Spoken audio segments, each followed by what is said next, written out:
জালিমরা বিভিন্ন চক্রান্ত করবে, এটাই স্বাভাবিক।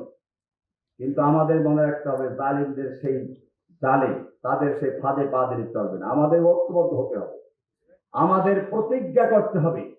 যদি আমাদের ভাইদেরকে অবিলম্বে কারাগার থেকে মুক্ত না করা হয়, তাহলে এমন আন্দোলন গড়ে তুলতে হবে, এমন বিপ্লব গড়ে তুলতে হবে, যেন সমস্ত ক্ষমতাকে চ্যালেঞ্জ করে আমরা নিজেরাই ক্ষমতা গিয়ে আমাদের ভাইদেরকে মুক্ত করে দিতে পারি।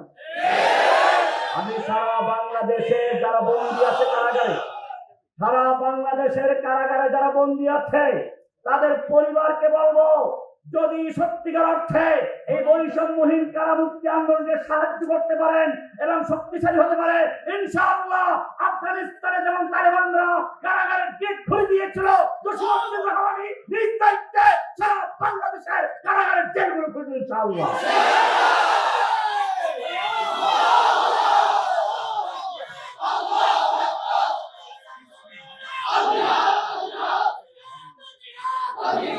আমি বাংলাদেশের সরকার